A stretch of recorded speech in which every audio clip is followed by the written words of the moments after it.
Welcome to CWS Christian Writing and Speaking. I'm your host, Jackie Wilson, and today's guest is a professional communicator, #1 Amazon best-selling author, and an award-winning consultant to Fortune 500 companies. He has been involved in ministry and church leadership for more than 30 years and worked for over a decade with juvenile offenders. Today, we will hear about his journey, his book, Healing the Stormy Marriage, Hope and Help for When Your Loved One Has Mental Health or Addiction Issues, and the message he conveys to the Christian community. Welcome to the CWS stage, Mr. Christian Bohlen. Welcome, Thank you so Christian. much. Appreciate it, Jackie. Hi, everybody.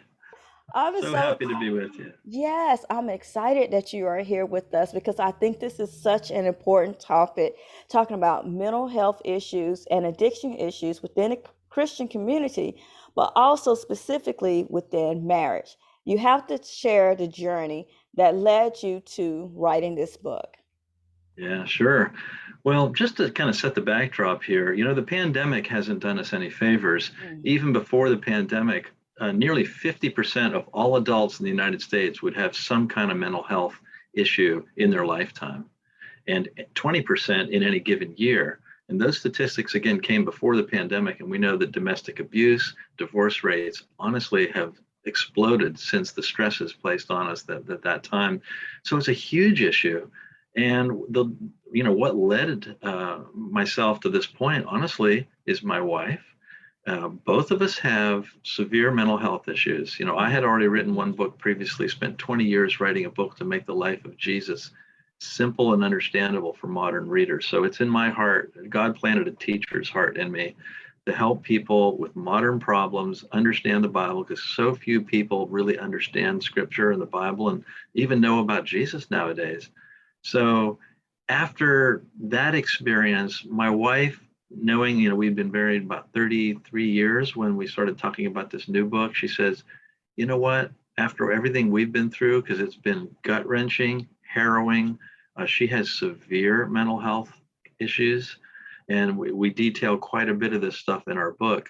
But she recommended, let's just get it out there in a tasteful way, but make a self-help resource to help spouses. So like me, I have some mental health issues. I'm also a recovering addict. Mm. Uh, but usually in marriages and relationships, both folks have something going on, right? There's very few of us, if any, that are just completely normal. But often there's the one that's less troubled and who's trying to hang on to a marriage with a person who is seriously troubled. That's quite a common scenario. And often the person who, with so-called fewer issues, just says, you know what, I don't need this. I didn't sign up for this. And especially if we absorb a worldly mindset that says marriage is disposable, just like I can change the brand of soda that I like or whatever, that's so not what the Bible teaches. That's so not God's view of covenant marriage. So our message is really specifically for Christians on what can the person do who wants to hold on, hope and help. The hope really is like our story, I suppose. And the help is a combination of Bible-based principles around common challenges that spouses such as myself have experienced. And both from research, marriage researchers, mental health researchers, combined with faith, and they work great together. So that's kind of where we're headed. And I think our message is really very unique. There's a ton of books out there for people who have the mental health or addiction issues. There are a fair number of books that are trying to help the spouses. There are very few books that are from a Christian perspective that really blend it all together. So for that audience, this is a very special book, and the reviews that we've gotten have been terrific. In fact, I just have to tell you, I think it was just 10 days ago that it was announced that we won the 2022 SIPA, that's Christian Indie Publishing Association Award for Family and Relationships. So some folks out there, including editorials and critics, do believe that this is a really high quality resource to help people. I believe it. And I think it is important that we bring the topic to the forefront. I think a lot of people are concerned about sharing what their journey is in mental health, but also in dealing with a spouse who has mental health issues. Tell us a little bit more about the book. Like, what action steps are you asking people to take, or what questions are you asking them to ask themselves? Yeah. That's a great question. The book is, while our story is woven throughout the chapters, but it's only about 20% of the book. Uh, we designed it around 10 core questions that people ask themselves. Things like, can I survive this? Um, how can I start feeling like myself again? I'm so confused. Or this just isn't fair. So it's questions and statements. Um, my spouse is walking all over me. I mean, these are all questions. And by the way, this book was reviewed by PhD psychologists who said, as they were reviewing it, like, yeah, these are the common things that people struggle with that are in such relationships. Or I can't plan anything. People that are married to somebody like my wife's condition, or somebody with OCD, obsessive compulsive disorder, their life is very difficult to structure because that person is so changeable based on what's going on. That's very stressful that you can never make. I mean, this still continues to today. So I don't want to send the message that everything just goes away at some point, but I will send this hopeful message. There's a huge message of hope in here that we believe that our marriage is probably less stressful and happier than many, many couples today. For about the last 10 years, we really sort of cracked the code and got the kind of help that my wife needed. I was independently pursuing help. I'm bipolar 2, which is, let's see if I can get my fingers to show up here. Bipolar 2 is a variation of bipolar that's on the depressive side that they didn't understand historically. And with a combination of medications, and we do believe that medications are helpful and appropriate, the professional resources are helpful.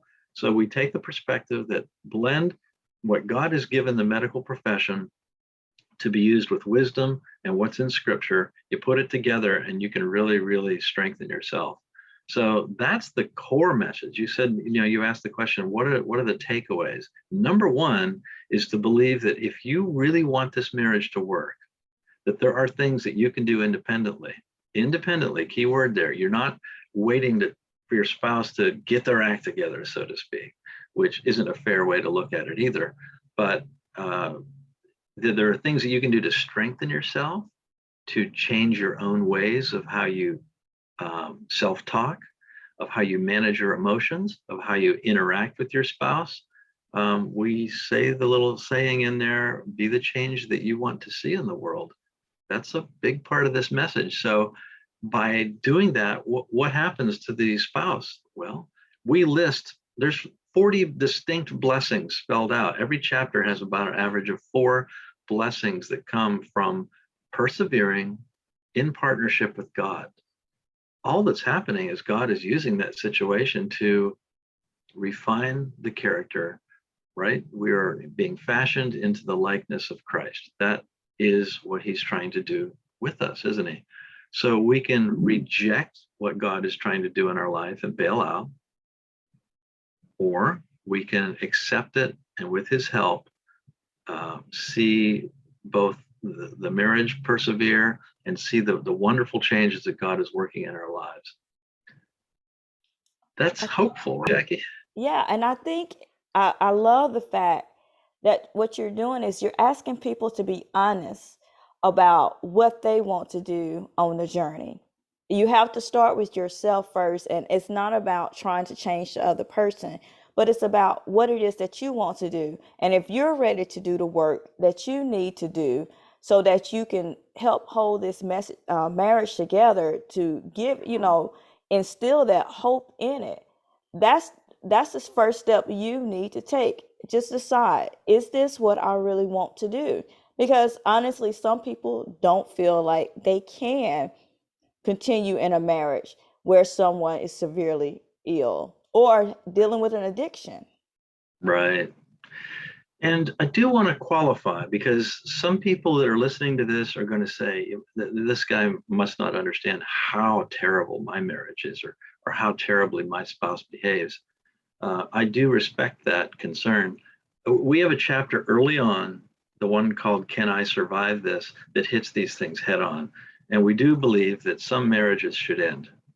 They're dangerous, they're abusive, and we talk about the different kinds of abuse, and we don't believe at all that God expects us to submit, in the spirit of, just being this endlessly patient saint. I think that's an unhealthy view of what God expects of us. But in that chapter, we talk about the importance, like you said, of making that decision. And we don't recommend making it alone. It's too complicated. God sees the beginning from the end. He knows what our spouse is capable of for good or for evil, or what they could possibly do to harm us or our children.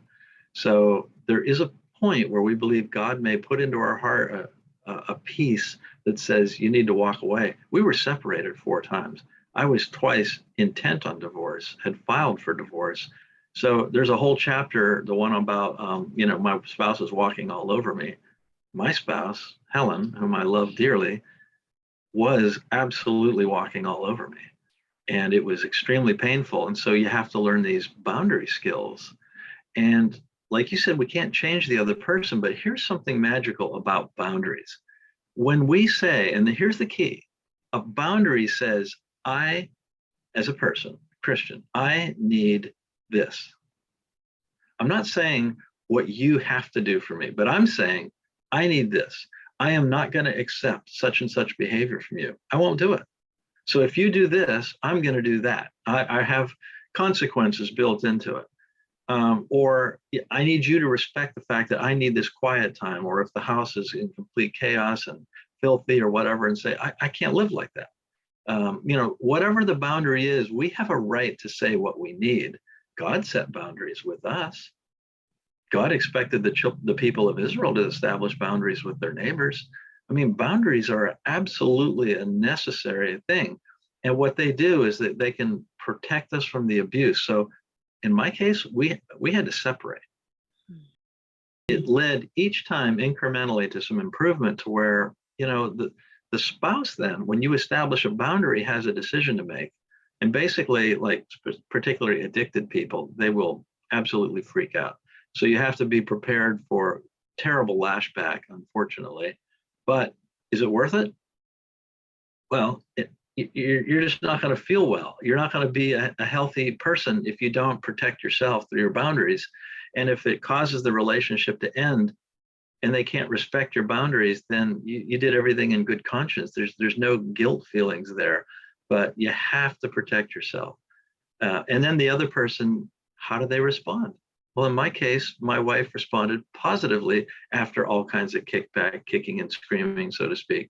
But those are a couple of the huge messages of our book that I suppose a lot of your listeners may know that already, but we give a lot of examples, and because of the severity. And so back to the severity issue, Jackie, I don't think many of your listeners are going to read this book and say, wow, mine's worse than that. I don't think there's many.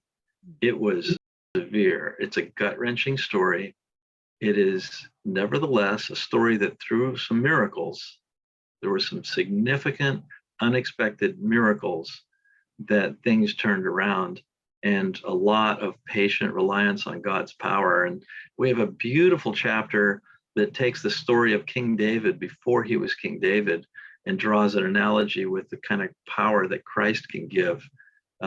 If we had time, I'd love to tell it, but it's a whole chapter devoted to it, because, isn't there a time that when you're dealing with these kind of tough individuals that you're so exhausted you just don't feel like you can go on anymore?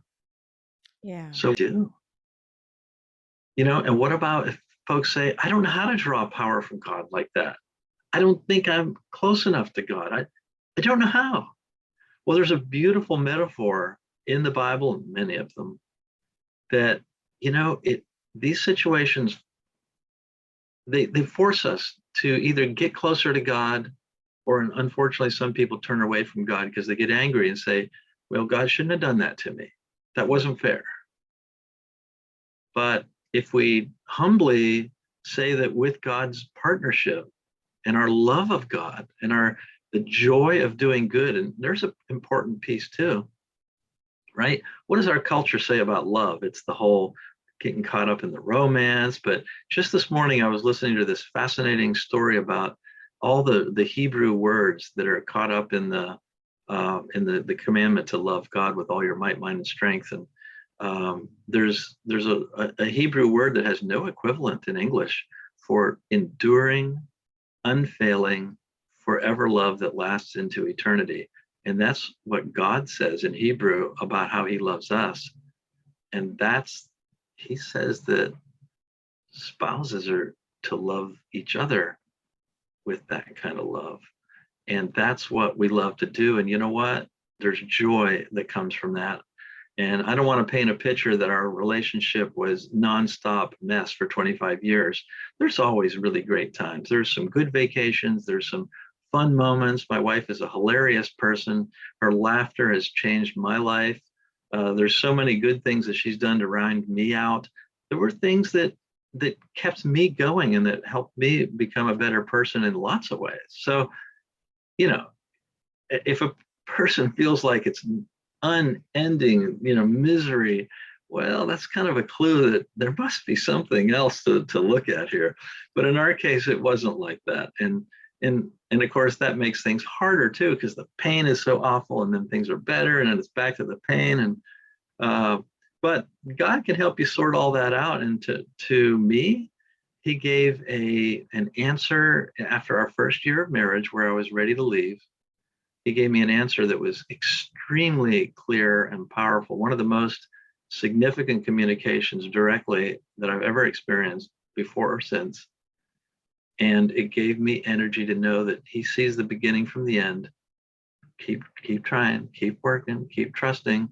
And miraculously, here we are. So that's quite a long answer to your question, but is that touching on the kinds of things you think your listeners would care about?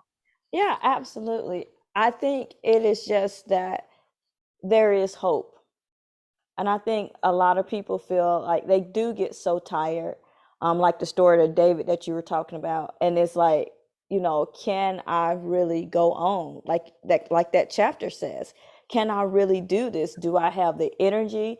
And I'm sure, if you have children, that plays into your answer.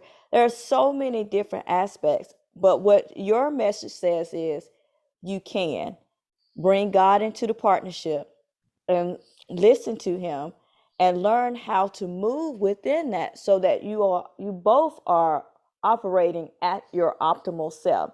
And really, I think about you talking about the scriptures, and of course we know to love God with all our heart, mind, and soul.